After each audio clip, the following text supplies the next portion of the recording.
Hier die stegen, ja. De oude boogstraat, zullen we zeggen. Ja. En dan, nou ja, als dan rekken ze dat huis van Pier Anneke Wai, daar had het staan. Ik ken het oors. En dan denk ik dat hier ongeveer zo de squash in stier. Ja. En daar stier dan een shuttlehoes voor. Nou, dat is 1,15 meter zo. Hier stier dus de krachtcentrale van Halbertsma. Dus je moet je voorstellen, het had al je fabriek west. En dat begon hier al en het steut ze me nog uit achter het plein. En dat kwam ik helemaal oerbreigen bij de Grauwe Lans, dat weer al je fabriek. En die fabriek die had hem ontwikkeld, hij had staren gewoon had hem in het dorp fretten.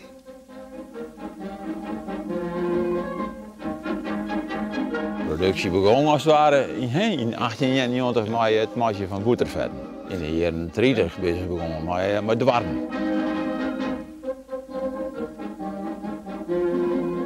Toen na de oorlog toen hebben ze een reis maken naar Amerika, de directie. En daar kwamen ze bij met het inzicht van, want in Amerika wie dat al, pellets. Oh, wat had je vroeger een soort meisje in de room om naar het fabriek te. En wist wel dat er dan midjes de fluit hier, dat ze dan al je tegelijk eruit kwamen. Ja. Dit is dus de stoomfluit. Zat die Bob hem op het shuttlehoes staan had, op een stoomleiding, vlak bij de squashing. En die stier zo heeg dat hij barstte aan een soort hele dorp heen op gezette momenten. En dat gebeurde door gewoon een kabel te lokken, werd door die stoom hier inkant en het is dan gewoon, ik krijg als een fluitje. Ja, maar zo'n uur gewoon voor het eerst en dan moest je beginnen. Nou, en dan gaan we het 10 uur, dan gaan we weer, dan werd het koft. En daar leeft het dorp ik op. 10 uur wie in het dorp koffietijd. Ik de meesten in het dorp die zeggen net zeggen naar de toerklok, dat komt de fluit, dat wie het teken van koffie, weer die stol horen. Aan de werktijd van de maas, dan weer het iederstijd. Dat wist men in het dorp ik. De fluit werd het oriëntatiepunt van het duistere leven, zeg maar.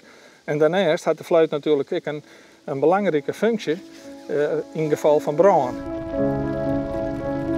Ik kan me nog heel goed herinneren dat in 1960 toen een grote brand weer een groot alarm jongen was met deze fluit.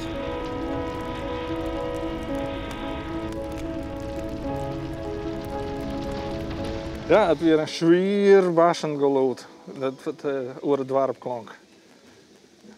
En, Het klonk heel vier. Hees, zwier. Zwier, hees, ja. En donker geluid, ja. En dan kwam ook een hele stoompluim eruit vanzelf. Dat is een kwestie, een gevoel dat je jeugd waait, van dat is de fluit. En dat is wel een heel specifiek geluid. Dus als je oren fluiten jaren, dan is dat het net. Dan komt dat gevoel net op.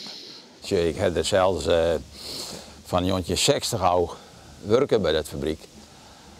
En ja, dan heb je toch een soort binding met zo'n fluit. Dat de start van de dag en het einde van de dag. En dat maakt het altijd wel een beetje los. Als je dan zo datzelfde lood naar wij jaren, dan zeg je van ja, zo had het west. Komende weken hebben we dan een soort reunie. Oorski, Halbertsma, zoals ze dat dan nemen. Het is 124 jaar dat de fabriek opgericht is. En ja, bij dat Oorski willen we dan graag toch het lood van die fluit voor jaren laten. En dat jij echt bij Halbertsma.